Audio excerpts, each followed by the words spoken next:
façam o tal do triplo C. Curta, comenta, porque a integração do chat ajuda muito, e compartilhe. Você pode fazer essas 3 coisas que ajudam o algoritmo a aparecer. Mas eu não estou brincando não, pessoal. Dá uma paradinha agora de 1 segundo e clica no joinha, porque às vezes sabe, essa pessoa já está acostumada a ouvir isso. Não, é importante que você faça isso, porque se você não fizer, inclusive atrapalha o vídeo. Parece que o vídeo é menos relevante. Então, também faço aqui o meu convite da minha parte para você assinar a plataforma do Fio Diário e começar a acompanhar uma plataforma realmente livre e que vai dar oportunidade das pessoas falarem o que pensam e dizerem a verdade. Se você não incentivar um veículo de mídia independente como esse, quem vai fazer por você?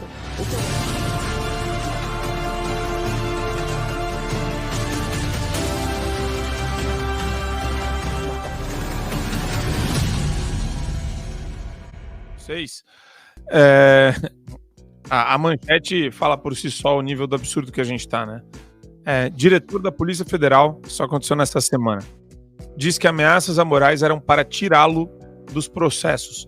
Saiu no Correio Brasiliense. O diretor-geral disse que as investigações dos atos golpistas de 8 de janeiro irão identificar todos os envolvidos.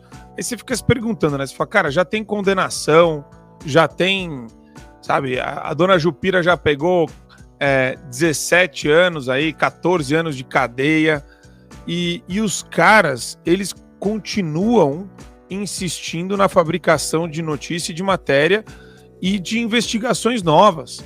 E eles ainda trazem aqui, ó, tem uma coisa que eu queria compartilhar com vocês, porque eu acho que tem tudo a ver, tá? Nada disso teria credibilidade se não fosse a Globo, né? Nada disso teria credibilidade, nada disso se sustentaria. Isso daí seria muito mais difícil de implementar se não fosse um órgão que nem a Globo, um órgão de comunicação. E aí eu queria ouvir vocês a respeito disso. Olha só, documentário com Lula e Moraes derruba Ibope e faz Globo perder 58% de audiência. Aquela produção da Globo News espantou mais da metade dos telespectadores da emissora em pouco mais de 1 hora. Aí que fica a questão. Vou jogar primeiro pro Satier.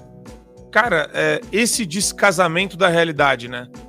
A Globo continua entabulando essas mentiras, continua ajudando na perseguição, cai a audiência, mas ela tá enchendo a burra de grana.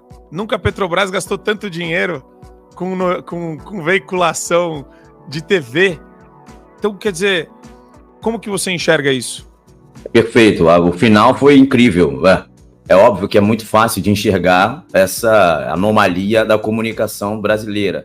Por que eles percebem que, mesmo perdendo audiência de 50% em menos de 1 hora, eles permanecem promovendo esse tipo de ação? Porque eles não precisam mais do dinheiro da audiência, eles não precisam do dinheiro da propaganda de iniciativa privada, que tinha que fazer cortações, que tinha que ver se na outra emissora era mais barato, se os pontos de audiência nas outras emissoras eram melhores ou piores, se fazia sentido, mesmo com baixa audiência em outras emissoras, anunciar lá também. Não faz mais sentido. Esse profissional possivelmente está desempregado na Globo. O que existe lá talvez seja o articulador e o agente político que faz lobby com o governo federal a fim de que o aporte financeiro das estatais seja extremamente volumoso ali naquela companhia. Veja, a Petrobras, por exemplo, detém um monopólio de produção e de extração de petróleo no Brasil. Por qual motivo tem que fazer anúncios na TV Globo? O Correios, que é a única empresa brasileira estatal, não compete com ninguém e ainda chega em segundo lugar. Por que esse Correios tem que ficar fazendo anúncios, divulgações nesse tipo de emissora? Justamente para bancar e para financiar esse tipo de conteúdo que é publicizado, porque sabe-se, obviamente, eles são mega profissionais no que diz respeito a índices de audiência, sabe-se que vai ter uma péssima audiência, uma péssima aceitação do seu público, porém, mesmo assim, mantém, obviamente, porque o recurso já está vindo por outros lados. Quem fica aí dizendo que o recurso da SECOM foi pouco, o recurso da SECOM foi isso, esquece, a SECOM não vai colocar nos seus dados oficiais que mandou para a Globo, para determinada emissora, a quantia tal. Esses recursos vêm de outras maneiras, vêm com esse aporte de propaganda e de peças publicitárias. Aí que está o pulo do gato, e o carvão de verdade vem dali, não vem da SECOM diretamente. Não dá para chamar essas pessoas de burro a esse ponto. Então veja, essa situação do documentário do Alexandre de Moraes com o Luiz Inácio Lula da Silva é justamente para vitimizar aquele que é o grande algoz do Brasil e que vitimizou várias pessoas. Agora, como não tem apoio de lugar nenhum, ninguém gosta da figura do Alexandre de Moraes, é muito fácil criar uma pecha de perseguição com anuência, complacência e a superprodução da TV Globo para transmitir para o Brasil inteiro, colocando a goela abaixo, mesmo contra o diretor de comunicação que luta contra os pontos de audiência, para tentar vitimizar a figura que perseguiu de maneira antidemocrática grande parte dos brasileiros, sobretudo aqueles que se publicizaram em determinados espectros políticos. Está aí o Paulo Figueiredo, está aí tantas pessoas que perderam suas redes sociais e de alguma maneira sofreram perseguições em razão da perseguição do judiciário, sobretudo da pessoa do ministro Alexandre de Moraes. Então agora, obviamente, eles querem vitimizá-lo e dizer que não, ele salvou a democracia, tá vendo? Então tentaram perseguir para tirá-los dos processos. Meu Deus, é muito claro, não precisa ser entendedor do direito para compreender que o que o ministro Alexandre de Moraes fez é completamente inconstitucional. Ele era vítima, ele era acusador. Esses dias... Adriles, e a gente tem vários prints aí também para ilustrar isso daí. O próprio Supremo Tribunal Federal, entabulando essa narrativa, coloca a exposição do Supremo e a manchete aqui, ó. Público relata tristeza e incredulidade em exposição sobre vandalismo de 8 de janeiro no STF. Visitantes, olha quem, né? Visitantes enfatizaram a importância da memória para a valorização da democracia. Tem um trecho que eu quero passar para o Paulo sobre a crise dos Yanomamis. E você vê nesse trecho que a preocupação não é o Yanomami, não é a reportagem, não é a matéria, não é o fato, o factual. Vamos ver a preocupação do pessoal da Globo News. O Estado brasileiro não está dando conta. E isso, além da questão humanitária, né, do desrespeito histórico às nossas comunidades originárias, a gente tem também aí a questão política. Por quê? Porque os bolsonaristas já estão fazendo a festa, né? Hoje mesmo eu ouvi, mas não diziam que a culpa era do Bolsonaro? Olha lá, continua tudo igual. Não continua tudo igual. Continua grave, mas não significa que continue tudo igual. Mas isso dá discurso para a oposição e particularmente os bolsonaristas. É impressionante, Paulo. Eles desistiram de fazer jornalismo assim, escancaradamente. Bom, eu sou o cara que disse no ar, né, dentro de uma emissora jornalística, que o jornalismo profissional morreu. Eu fiz um curso inteiro sobre esse assunto. Então, existe um mundo que vai até os anos de 2010, que é um mundo onde ainda existia jornalismo, onde a imprensa tem viés, mas ainda existe jornalismo.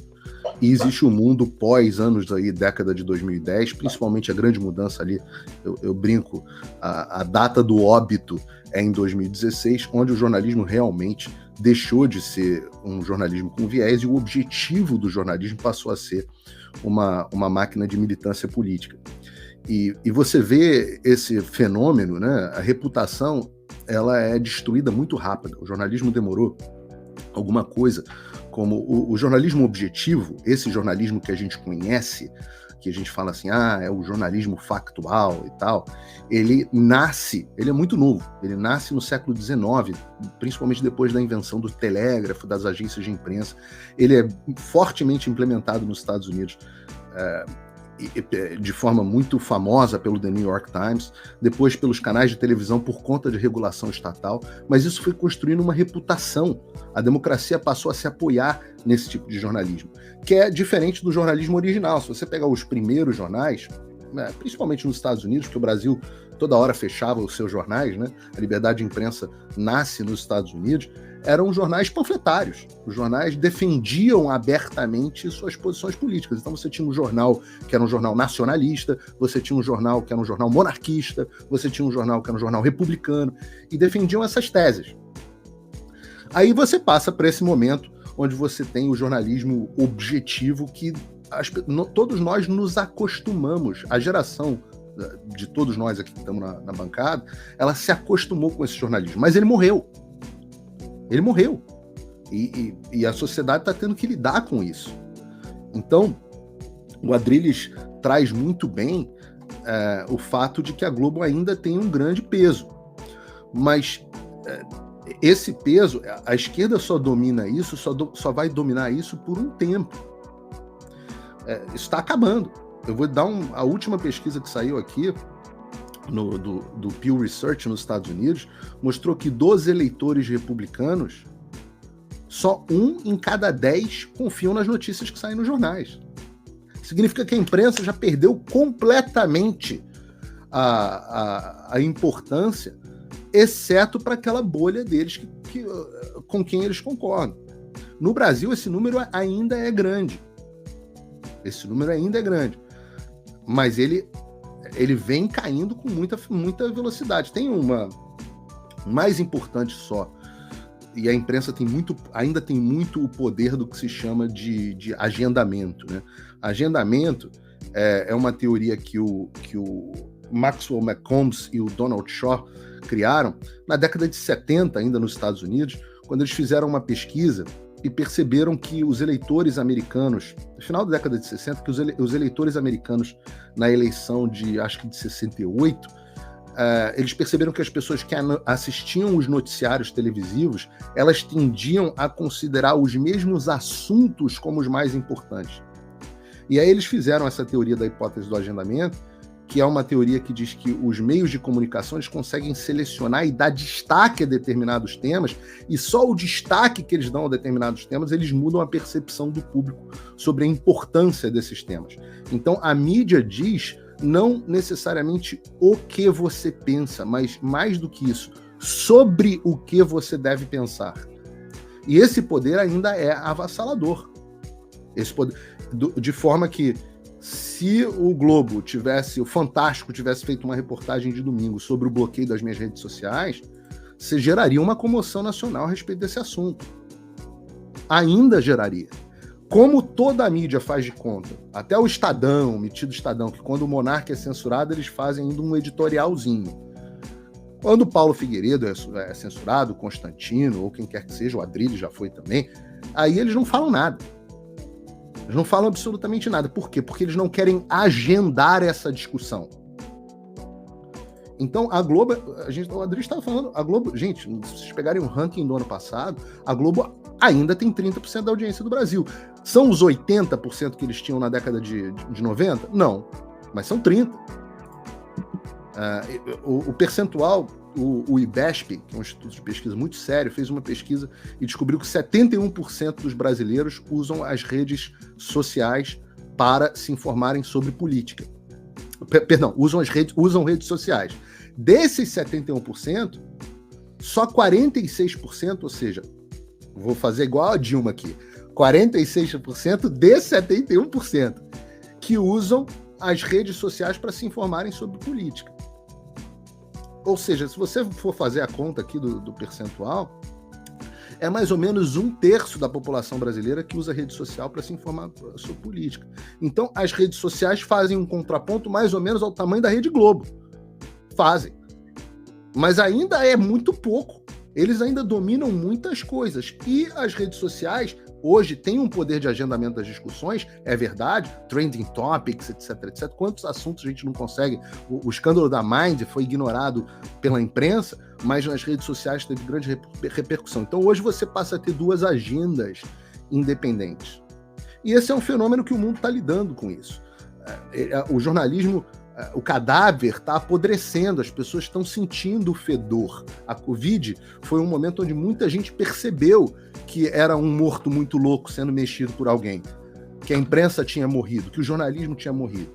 Mas essa percepção na sociedade, ela demora tempo. E eu falo muito isso, e isso é muito verdade para o Brasil. As pessoas só podem resolver um problema depois que elas entendem o que é o problema e que o problema existe.